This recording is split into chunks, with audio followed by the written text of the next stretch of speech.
Arythmie cardiaque. Tout savoir sur ce trouble du rythme cardiaque. L'arythmie cardiaque est un trouble du rythme cardiaque. Il en existe plusieurs types, de gravité variable. Cette affection est fréquente en raison du vieillissement croissant de la population. Toutefois, elle affecte parfois le sujet jeune lorsqu'elle est congénitale, ou lorsqu'elle est secondaire d'une autre pathologie acquise au cours de la vie.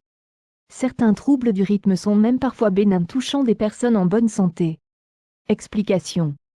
Définition. Qu'est-ce que l'arythmie cardiaque? L'arythmie cardiaque est un trouble du rythme cardiaque. Elle se traduit par une altération de la fréquence, la régularité ou de l'intensité des contractions du cœur. Habituellement, l'activité du cœur est réglée par des signaux électriques. Une anomalie de cette impulsion électrique entraîne une arythmie. Les battements du cœur peuvent devenir irréguliers, plus lents ou plus rapides. On considère qu'une fréquence cardiaque normale se situe entre 50 et 1000 battements par minute au repos. Elle varie d'un individu à l'autre et au cours de la vie. Lorsque la fréquence cardiaque est trop rapide, 100 battements, minute, on parle de tachycardie. À l'inverse, lorsque le rythme cardiaque est trop lent, 50 battements, minute, on parle de bradycardie. Lorsque le rythme cardiaque est irrégulier, nous parlons d'arythmie.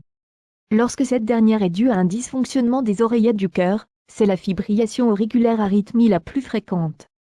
Lorsque l'anomalie provient des ventricules, c'est la fibrillation ventriculaire. L'arythmie cardiaque est fréquente en raison du vieillissement croissant de la population. Toutefois, elle affecte parfois le sujet jeune lorsqu'elle est congénitale liée à une malformation du cœur par exemple ou lorsqu'elle est secondaire d'une autre pathologie rencontrée au cours de la vie.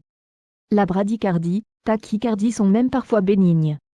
La prévention de ces troubles passe par une bonne hygiène de vie ainsi que par un suivi médical des personnes à risque. Le traitement peut se résumer à des mesures hygiéno-diététiques et parfois à la prise de médicaments antiarythmiques. Une intervention chirurgicale est parfois nécessaire, ablation de la zone affectée, pose d'un pacemaker ou d'un défibrillateur. Quelle est la fréquence de l'arythmie cardiaque? L'arythmie cardiaque est une pathologie fréquente en raison de l'augmentation de l'espérance de vie et de l'amélioration des moyens de dépistage. L'arythmie la plus fréquente est la fibrillation auriculaire qui concernerait environ 1% de la population générale et plus de 10% des personnes de plus de 80 ans. Ce trouble augmenterait les risques cardiovasculaires. 20 à 30% des AFP seraient liés à ce trouble. La fibrillation ventriculaire est aussi fréquente, elle serait la cause de plus de 80% des morts subites en France en 2010. La bradycardie et la tachycardie sont aussi des affections courantes. Elles sont parfois bénignes et peuvent frapper des individus jeunes et en bonne santé. Toutefois, elles sont moins communes dans leur forme pathologique sévère. La bradycardie sévère serait en augmentation depuis ces dernières années. Quels sont les différents types d'arythmie cardiaque? Il existe plusieurs types d'arythmie, avec un degré de gravité extrêmement variable. La tachycardie est décelée en cas de rythme cardiaque accéléré au repos 100 battements, minute. La tachycardie est parfois bénigne par exemple chez le sujet stressé. La tachycardie peut toutefois cacher une anomalie cardiaque en provenance. Des oreillettes tachycardie auriculaire. On distingue alors la tachycardie sinusale généralement consécutive d'un effort, d'un stress ou de la prise de substances. De la tachycardie supraventriculaire fréquente chez les sujets jeunes, et le plus souvent liée à une anomalie congénitale. La maladie de Bouveret ou tachycardie supraventriculaire paroxystique et le syndrome de Wolff-Parkinson, sont les formes de tachycardie supraventriculaire les plus fréquentes. Des ventricules. Tachycardie ventriculaire. Une accélération anormale du rythme de contraction des ventricules peut avoir de graves conséquences comme une mort subite.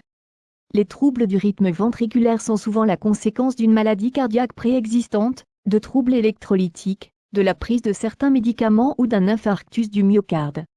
Il faut distinguer le syndrome du QT long, la torsade de pointe ou encore la tachycardie ventriculaire proprement dite. La bradycardie se caractérise par une diminution du rythme cardiaque au repos 50 battements, minute. Elle est parfois physiologique chez le sportif. Toutefois, elle traduit parfois des anomalies cardiaques cicatrices, problèmes de transmission de l'activité électrique entre les oreilles et les ventricules, une hypothyroïdie. Les bradycardies persistantes justifient la mise en place d'un stimulateur cardiaque pacemaker. La fibrillation auriculaire, c'est l'arythmie grave la plus fréquente, affectant le plus souvent les personnes de plus de 60 ans. Elle se traduit par une accélération importante du rythme de contraction des oreillettes. Seuls certains battements parviennent à se transmettre aux ventricules qui battent irrégulièrement. Lorsque la tachycardie touche aussi les ventricules, on parle de TAC, FA, tachyarrhythmie complète par fibrillation auriculaire. Les causes de la fibrillation auriculaire sont diverses et souvent liées à une usure des tissus chargés de conduire l'influx électrique à travers le cœur. La fibrillation auriculaire peut être occasionnelle, isolée, plutôt avant l'âge de 60 ans ou récidivante.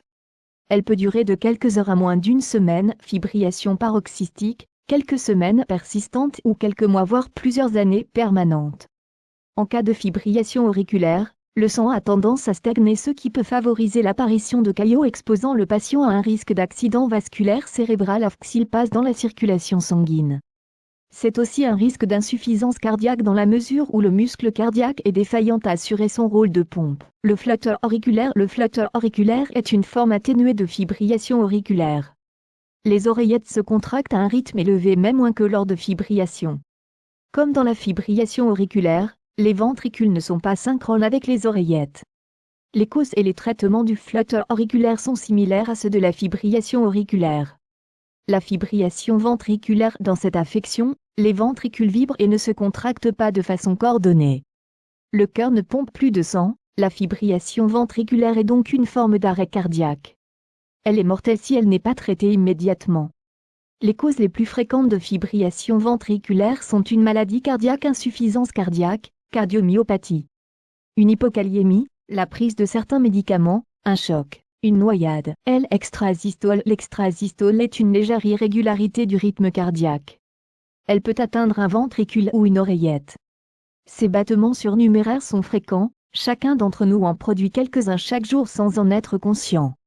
Leur nombre augmente avec l'âge, une personne de plus de 80 ans en produit plus d'un millier par jour sans effet sur sa qualité de vie. Les troubles de la conduction sont des arythmies cardiaques dues à une propagation anormale des influx électriques au sein du cœur. Leur traitement peut nécessiter la mise en place d'un stimulateur cardiaque pacemaker. Nous distinguons les blocs de conduction. Lors de ces troubles, la propagation de l'activité électrique est ralentie. Lorsque l'anomalie de la conduction se situe entre les oreillettes et les ventricules, ces blocs, appelés blocs auriculo-ventriculaires bavent, désynchronisant les mouvements du cœur. La fréquence des battements ventriculaires faiblit, bradycardie ventriculaire et la personne peut brutalement et brièvement perdre connaissance. Ce sont les accidents d'Adam-Stock. Lorsqu'un bloc touche l'une des branches du faisceau de Rees, on parle de bloc de branche, une arythmie qui n'est généralement pas ressentie, les conductions anormales. Dans ce cas, le tissu de conduction de l'activité électrique au sein du cœur présente des anomalies qui accélèrent ou dédoublent l'activité électrique. C'est, par exemple, le cas dans les tachycardies supraventriculaires, maladie de Bouveret et syndrome de Wolff-Parkinson. 8. Quelles sont les causes de l'arythmie cardiaque? Les arythmies cardiaques peuvent avoir de nombreuses causes. Souvent, une cause précise ne peut pas être identifiée et l'on parle alors de troubles du rythme cardiaque idiopathiques. Dans les autres cas, les causes des arythmies cardiaques peuvent être l'âge, des troubles et maladies cardiaques préexistants, un mauvais fonctionnement des valves du cœur, par exemple après un rhumatisme articulaire aigu ou des problèmes au niveau de la valve mitrale entre l'oreillette et le ventricule gauche qui entraîne une surpression dans l'oreillette gauche, une maladie des artères coronaires qui apportent l'oxygène aux muscles du cœur, par exemple des dépôts de cholestérol, athérosclérose qui diminuent leur diamètre, une insuffisance cardiaque, une cardiomyopathie, un syndrome de Brugada ou une autre canalopathie, une cicatrice opératoire sur la cœur, les séquelles d'un infarctus du myocarde, une hypertension artérielle, un effort physique, le stress voire une crise de panique, tachycardie sinusale, la consommation excessive de substances excitantes, caféine, tabac, drogue, alcool, etc., des maladies respiratoires comme l'asthme, l'édème aigu du poumon, l'embolie pulmonaire, par exemple, un trouble thyroïdien hypothyroïdie notamment, une forte fièvre ou une déshydratation, certaines carences comme une anémie par exemple en cas de dénutrition, la prise de certains médicaments, des troubles électrolytiques, hypokaliémie, hypomagnésémie. Ces troubles peuvent être consécutifs de diarrhée, à la prise de diurétiques, d'un trouble du comportement alimentaire, boulimie, une mauvaise oxygénation du cœur, le sport intensif régulier, bradycardie du sportif, un choc, tension artérielle très basse, pouvant résulter d'une maladie des artères coronaires et d'autres troubles, certains accidents, choc électrique, noyade. Des troubles congénitaux ou génétiques. Quelles sont les personnes à risque d'arythmie? L'arythmie cardiaque peut toucher des personnes de tous les âges et même des sujets en bonne santé. Elle est dans ce cas bénigne et physiologique. C'est le cas par exemple des sportifs qui présentent souvent une bradycardie. Toutefois, dans sa forme pathologique, l'arythmie cardiaque affecte davantage les personnes âgées, les personnes qui souffrent de diabète, d'obésité, d'hypertension artérielle, de syndrome métabolique, de troubles de la thyroïde ou d'apnée du sommeil, les personnes qui présentent une hypokaliémie, baisse du taux de potassium dans le sang. La perte de potassium peut être due à des vomissements répétés, boulimie nerveuse, des diarrhées, la prise excessive de laxatifs ou de diurétiques. Les personnes qui ont une consommation excessive de substances stimulantes, caféine, tabac, drogue, alcool, etc. Les personnes qui souffrent de troubles cardiaques congénitaux ou acquis, mauvais fonctionnement des valves du cœur, insuffisance cardiaque. Les personnes qui prennent certains médicaments qui peuvent provoquer une arythmie, notamment la quinidine, certains antibiotiques et certains neuroleptiques. Quels sont les symptômes de l'arythmie cardiaque? L'arythmie peut ne pas présenter de symptômes ou, au contraire, être identifiée par des sensations de battements cardiaques forts et rapides, emballements du cœur, une sensation de coup dans la poitrine, des douleurs dans la poitrine de type angine de poitrine, une faiblesse ou une fatigue, une chute de la tension artérielle, des étourdissements, un pouls irrégulier, un essoufflement, un malaise avec sueur soudaine et pâleur, pouvant aller jusqu'à une perte de connaissance temporaire, la syncope. Ces symptômes peuvent survenir au repos ou après un effort même minime. L'arythmie peut être découverte lors d'une complication, embolie, insuffisance cardiaque. Elle peut provoquer une mort subite. Si vous avez fréquemment la sensation que votre cœur bat de façon anormale, il est recommandé d'appeler un médecin rapidement.